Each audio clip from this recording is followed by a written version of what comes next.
Do you own stock? Have you ever stopped to wonder where that word actually comes from? Not stock as in inventory, but stock as in shares, as in the stock market. The origin traces back to something surprisingly simple, a piece of wood. More specifically, the longer half of a split tally stick, handed to the person who held a financial claim, the stockholder. For over 700 years, this is how England managed its entire financial system. Not with banks, not with paper, but with carefully notched sticks of hazelwood, split in two to prevent fraud. One half went to the creditor, the other to the debtor. The grain of the wood aligned so precisely that the two halves could only ever match each other. Counterfeiting wasn't just difficult, it was physically impossible. This system didn't just function, it helped build the British Empire. And then, in 1834, every single one of those sticks was burned, and in the process, Parliament itself was accidentally destroyed. I didn't go looking for this story. I stumbled into it while researching something else entirely, trying to understand the origins of financial terminology. Why we use the words we use when we talk about money. Because etymology has a strange way of preserving truths that written records sometimes lose. When I traced the word stockholder back to its roots, I found myself staring at a financial system that predates the Bank of England by nearly 600 years. A system that ran continuously from around 1100 AD until 1826. And then, its physical records were deliberately destroyed. The deeper I dug, the stranger it became. It all began in 1100, when King Henry I, son of William the Conqueror, introduced the tally stick system. The design was almost beautifully simple. A stick of hazelwood, about the length between your thumb and forefinger, would be carved with notches to represent amounts. A 12th century administrative guide explains it in detail. A cut as wide as a palm meant 1,000. The width of a thumb represented 100. A little finger's breadth meant 20. A pound was marked by a notch the size of a swollen barley corn. A shilling was smaller. And a penny? Just a tiny incision that removed no wood at all. Once the stick was marked, it was split lengthwise through those notches. The longer half, the stock, went to whoever had paid taxes or lent money. The shorter half, the foil, stayed with the crown or the debtor. Because of the natural grain of the wood, no two splits were ever identical. Each pair was unique. For 7 centuries, this made forgery effectively impossible. Now, let's be clear. This wasn't a flawless system. It wasn't some magical form of money immune to failure. In fact, it could be abused. And it was. In 1672, King Charles II made a catastrophic decision. He defaulted on more than £1.3 million of debt in what became known as the Great Stop of the Exchequer. The goldsmith bankers who had trusted the crown suddenly found their tally sticks worthless. The fallout was brutal. At least 5 major banking houses collapsed. More than 10,000 wealthy families were financially ruined, what they politely called embarrassed at the time. Even Charles later admitted it had been a mistake. So no, the tally system wasn't perfect. It could be manipulated. It could be broken. But what happened next is where things take a turn. That crisis led directly to the founding of the Bank of England in 1694. The institution was created specifically to prevent disasters like the one Charles had caused. It was funded with a loan of £1.2 million to the government, and its investors became the original shareholders. But here's the part that's hard to ignore. Those first shareholders didn't pay in gold. They didn't pay in silver. They paid in tally sticks. In fact, under the Bank Act of 1697, Up to 80% of the bank's capital increases could be made using tallies. The very system that would eventually be replaced by modern banking was used to build it. The new financial world was literally bought with the currency of the old. And that detail keeps pulling me back, because it suggests something deeper about how these systems overlapped, something the official story tends to gloss over. For more than a century after the Bank of England was founded, tally sticks didn't disappear. They continued to circulate. By the 1730s, they had become the backbone of government finance. A scholar named Mitchell Innes later observed that nearly all the business of the English exchequer revolved around issuing and receiving tallies. These weren't primitive tools. They were sophisticated financial instruments. They were traded, discounted, exchanged in secondary markets. They functioned simultaneously as government bonds, tax receipts, and currency. And they did all of this without a central banking institution creating them. The Crown issued the tallies. The Crown accepted them for taxes. That acceptance alone created demand, and that demand gave them value. It was a closed loop, a self-sustaining system, and it worked for centuries. And then, in 1782, Parliament made a decision. They passed an act declaring that tally sticks would be phased out. On paper, it sounded definitive, the end of a system that had lasted more than 6 centuries. But buried inside that act was a clause, one that quietly delayed everything. The change wouldn't actually take effect until the remaining officials in the exchequer, the ones whose roles depended on the tally system, either retired or died. So the system didn't end overnight. It lingered. The last exchequer chamberlain didn't die until 1826. That's 44 years of limbo. Not quite alive, not quite gone. A financial system slowly fading out of existence, not through reform, but through attrition. And during those decades, something else was happening. The tally sticks themselves, centuries worth of them, were being stored away, quietly accumulating inside the Palace of Westminster. Not a handful, not a symbolic archive, but 2 full cartloads of notched hazelwood. Each stick represented a real transaction, a tax payment, a government debt, a record of economic life stretching back to medieval England. Some of them dated to the reign of Henry II. Others captured the financial strain of the 100 Years' War. Together, they were a physical history of how an entire economy functioned before modern banking even existed. And then came October 16th, 1834.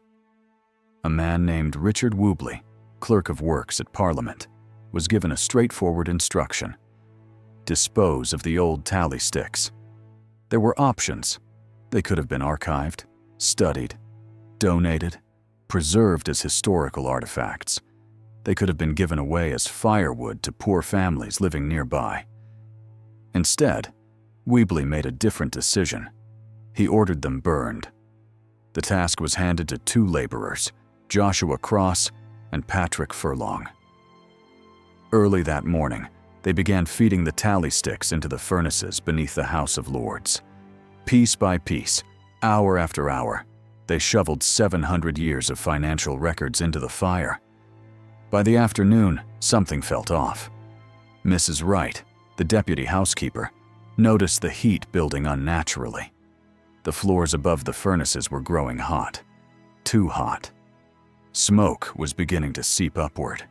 She questioned it, but the workers insisted they needed to finish the job. So they kept going.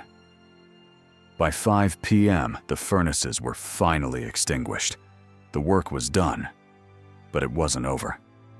By 6 p.m., flames had started to break through the floor of the House of Lords.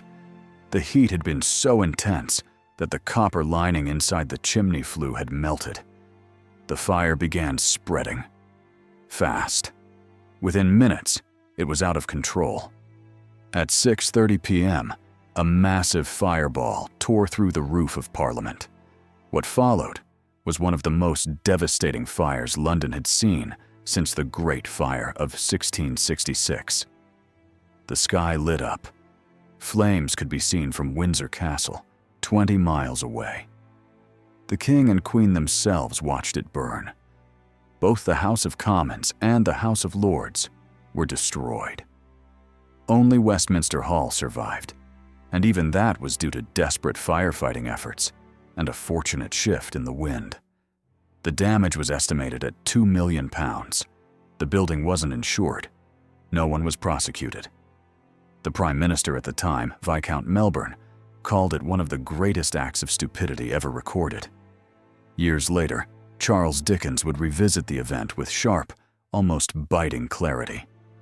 Speaking to the Administrative Reform Association, he mocked what he saw as the deeper issue. Not just the fire itself, but the bureaucracy behind it. He described how, when the idea of replacing tally sticks with paper was first proposed, resistance was immediate. Endless delays, endless procedures. As he put it, all the red tape in the country grew redder. It took from 1782 to 1826, 44 years, just to abolish the tally system. Then another 8 years to finally get around to destroying it. And in the act of destruction, they burned down Parliament itself. To Dickens, it was almost poetic. A system so rigid it couldn't reform itself ended up setting itself on fire. But there's something even more unsettling beneath all of this, because the fire didn't just destroy a building. It erased something else, something harder to see but far more significant.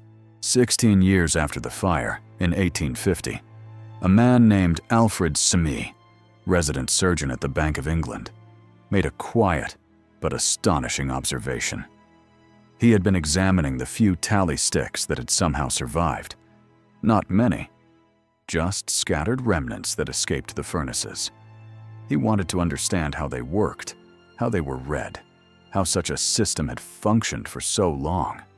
What he discovered was simple and deeply unsettling. No one could read them anymore. His conclusion was blunt. Not a single gentleman at the Bank of England could recall how to interpret a tally stick. Think about that. A system used continuously for over 700 years. Forgotten in less than a generation. The physical records had been burned. The institutional knowledge had vanished. And all that remained was the language. Stock. Stockholder. Words that once referred to pieces of wood, now floating in a financial world that no longer remembered their meaning. Maybe it was all just an accident. That's the simplest explanation. A clerk made a poor decision. Workers fed too much wood into the furnaces. Old timber burned hotter than expected. The building caught fire. A tragic chain of incompetence. And maybe that's all there is to it. But the timing is difficult to ignore. The Bank of England was founded in 1694. Tally sticks were officially abolished in 1826. The records were burned in 1834. Within about 140 years of central banking taking hold, the physical evidence of the system that came before it was gone.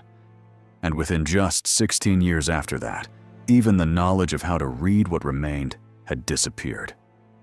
By 1850, the past wasn't just obsolete, it was unreadable. So you have to ask, what kind of system operates successfully for 7 centuries, and then becomes incomprehensible within a single generation? What kind of financial records are considered so worthless that they're burned instead of preserved? Why didn't anyone think to save samples, to study them, to store them in the British Museum, or present them to the Royal Society? Those institutions already existed. Historical scholarship was thriving. Antiquarians were collecting and documenting everything from coins to manuscripts. And yet, 2 cartloads of primary source material, documents that recorded centuries of economic life, were handed to laborers and burned as quickly as possible. and the building where that decision was made burned down with them. Once you notice it, it's hard to ignore. Even today, the language of finance carries echoes of that system. We still say stock. We still talk about stockholders. We even use phrases like going long and going short, terms that originally described which half of the tally stick you held. The longer piece meant you were owed something. The shorter piece meant you owed. Every time you check your portfolio, you're using words rooted in carved pieces of hazelwood. The documents are gone, but the language remembers. Some people will say this is just a curious bit of history, a strange anecdote about medieval accounting. Nothing more. But I keep thinking about Alfred Smee, standing in the Bank of England, holding a tally stick that no one alive could read. A tool that had once been universally understood, now reduced to a mystery. I think about those furnaces beneath the House of Lords, burning so intensely they melted copper and ignited the floors above. I think about the pattern. Records destroyed, knowledge lost, memory erased, and a new system stepping in to fill the space. What if the tally system wasn't replaced because something better came along? What if it simply faded out and then was forgotten? Not through conspiracy, not through some grand design, but through neglect, through assuming that newer always means superior, through failing to ask why something worked for so long before discarding it entirely. Because the questions don't go away. Why burn instead of preserve? Why did the knowledge disappear so quickly? What was recorded on those sticks that will never recover? And why does the language of modern finance still point back to pieces of wood that someone decided to destroy? I don't have answers, only patterns, only questions, and the ghost of a system that lasted for 7 centuries, but couldn't survive even 20 years of being forgotten. The words remain, the records are gone, and on the night they chose to erase them, Parliament itself went up in flames.